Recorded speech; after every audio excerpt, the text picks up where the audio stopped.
হাত জোর করে একটা রিকোয়েস্ট করছি, আজকে ভিডিওটা অবশ্যই তোমাদের দেখবে, কারণ সতর্কমূলক ভিডিও। আজকে আমার যে ঘটনাটা ঘটেছে এটা যেন কারোর সঙ্গে না হয়, ওই জন্য কথাটা শেয়ার করছি।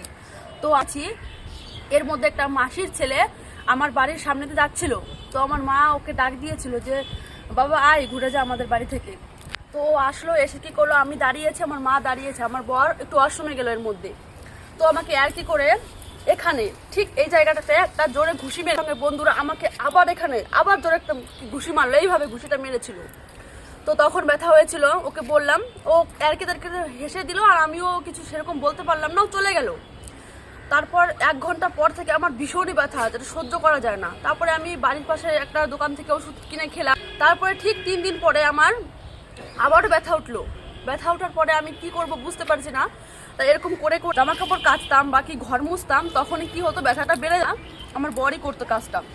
তো এরকম করে কন্টিনিউ 6 মাস পার করার পরে গাজলে দেখানোর পরে আমাকে ওষুধ দিয়েছে এরকম 1 মাসের মতো। তো ওষুধটা খেতাম, তো ব্যথাটা পরে তার সেই হাতে কিছু করা যায় না। তাহলে কতটা কষ্ট একটা মানুষ, সম্পূর্ণ কাজ কিন্তু করতে হয়।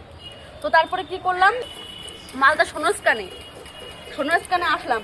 আসার পরে আমি একটা ডাক্তারবাবুকে দেখানোর পরে বলছে কি যে ডাক্তারবাবু আমি এক্সরে করবো, তারপরে তুমি আবার এক্সরে করে দিও আর আবার ওষুধ খেয়ে যেও। তো আমি ওই করলাম। তো 1 মাস পরে আমি ওষুধ পর ডাক্তার দেখিয়ে মাত্র 3-4 দিন গেছে ডিউটিতে।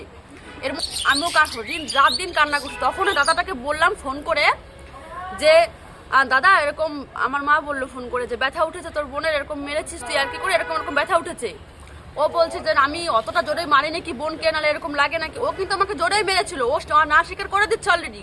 আর 2 বার ফোন করেছি, 2 দিন ফোন করেছি, ও আমাকে একটা খোঁজ নেয়নি, কিছু নেয়নি, ফোন করে বলার প্রয়োজন বোধ করেনি যে বুনু আমার সঙ্গে কথা বলেনি যে তুই কেমন আছিস বা কি।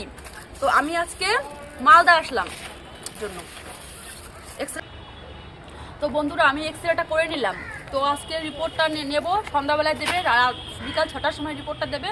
তো এখন আমি বসে আছি বাইরেই। তো বন্ধুরা মানুষ কতটা বোধহীন হলে পরে, একটা মানুষ মেরেছে, এতটা কষ্ট এই অবস্থা, তারপরেও সেই ব্যক্তি আজকে প্রায় ওকে বলা হয়েছে 15 দিন 1 মাসের মতো, তবু একবার কতটা বোধহীন যে একবার জিজ্ঞাসা করেনি যে বোন কেমন আছে। কারণ আমার বিয়ে হয়েছে, আমার যার সঙ্গে বিয়ে হচ্ছে সে কত কাজ করে খাওয়াবে, আমাকে বাসন মাজা থেকে জামা কাপড় থেকে সব কাজই করতে হয়, ওই করে দেয়। তো কে এরকম কাজ করবে, আর আমাকে একটা খোঁজ খবর নেয়নি। তো আমি একটা কথাই বলবো তোমাদেরকে যে বন্ধুরা ভিডিওটা প্রচুর শেয়ার করো, আর ওর কাছে যেন, ওই বোধহীন দাদার কাছে যেন ভিডিওটা পৌঁছায়।